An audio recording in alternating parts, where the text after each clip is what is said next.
After a positive World Cup 2018 campaign where England reached the semi-final of the competition, there is an ever-high expectation at home for the national side to put together an equally impressive run at the Euros. They will have a big advantage over other teams as it will feel like a home tournament at times for England, who will play all their group matches at Wembley. Gareth Southgate has a nice blend of young and experienced talent at his disposal. As for formation, there is still some debate as to how Southgate will choose to have his side set up, let alone what players he will choose in that system. It's been widely documented that Southgate likes to play a back three, but he has seemingly begun to move away from this. Most recently it appears Southgate is preferring a 4-3-3, flipping between playing with a single pivot and a double pivot. So, let's have a look at how England could line up at the Euros. Starting in between the sticks will be Dean Henderson. The newly anointed Manchester United #1 beat De Gea to the starting spot for the Red Devils this season. This will feel like a controversial pick for some people because of Jordan Pickford, but when you compare the two goalkeepers, Henderson comes out on top in all comparison metrics. During their careers, Henderson has allowed 0.88 goals per 90 while Pickford has allowed 1.33 goals per 90. Henderson has a world-class save percentage of 77% while his compatriot falls behind at 68%.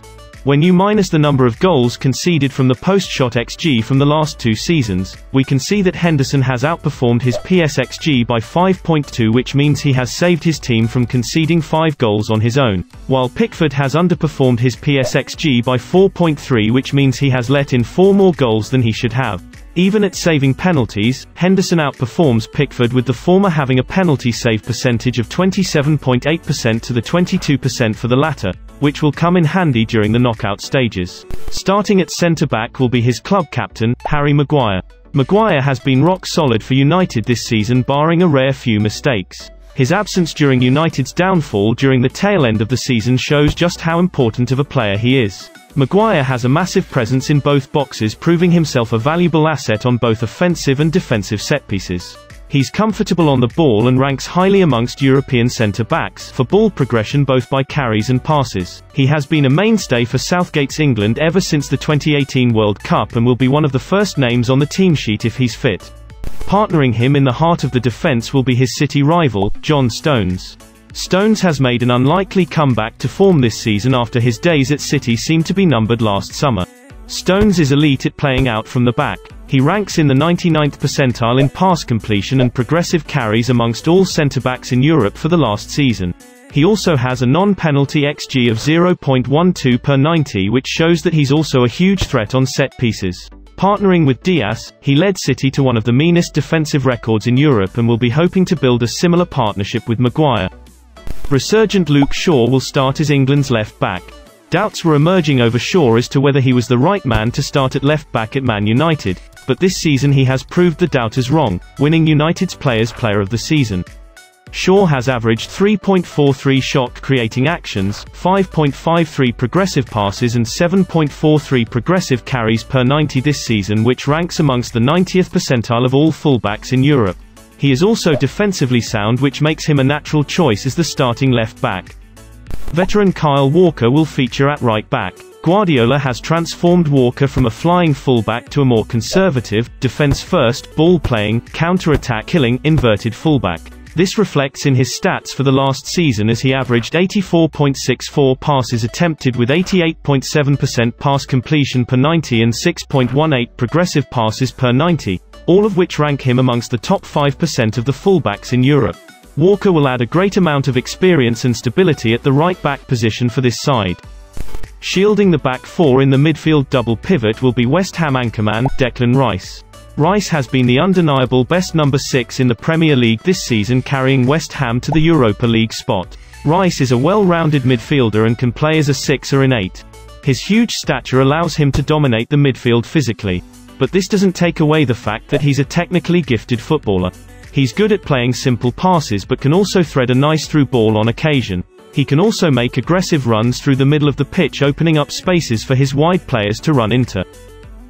Alongside him in the double pivot will be Liverpool captain, Jordan Henderson. Henderson brings immense class and experience to this relatively young English side.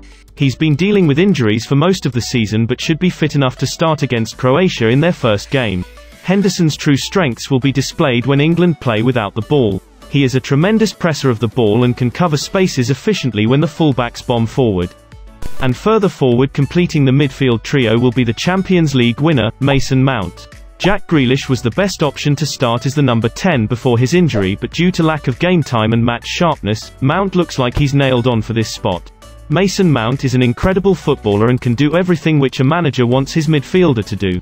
He ranks amongst the top 5% of midfielders in Europe in every major statistical category, including non-penalty XG, expected assists, shot-creating actions, progressive passes and touches inside the box. He's extremely hard-working off the ball and is one of the best pressers in Europe, averaging 22.9 pressures per 90. Marcus Rashford will start on the left wing. Despite carrying an injury throughout the season, Rashford has still managed to bag 21 goals and 15 assists.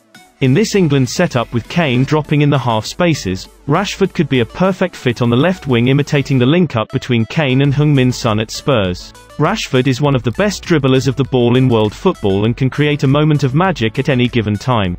But most importantly, he's a big game player and has performed well for United in most of the crucial games they've played in the recent past. The right wing will be occupied by England's best young player, Phil Foden. Foden has been City's key player in their Champions League campaign this season, showing class in his performances against Dortmund and Paris. There are few players in world football who are more sound technically than Foden. His passing is crisp, dribbling tricky, touch silky and finishing ice cold. He has accumulated 0.47 non-penalty expected goals and 0.36 non-penalty expected assists per 90. Which ranks him amongst the top 1% of wingers and attacking midfielders under the age of 23 in Europe. Leading the line for England will be their captain Harry Kane. The Three Lions captain is one of the best strikers that they've ever had. He won the Golden Boot at the 2018 World Cup, scoring 6 goals. However, his game has evolved since then, as he's now a more well-rounded footballer than just a lethal striker. Expect Kane to offer a lot more than simply goals for the Three Lions, as he can also drop deep to free the space in behind for speedy wingers like Rashford, Sterling and Sancho. Kane has had an unreal 2020-21 campaign, topping the Premier League charts for both goals and assists, and he'll be looking to carry that form into the Euros. And there you have it. This is our predicted English 11 that will feature in the upcoming Euros. What do you guys think? Do you agree with our selection? Please let us know in the comments section down below.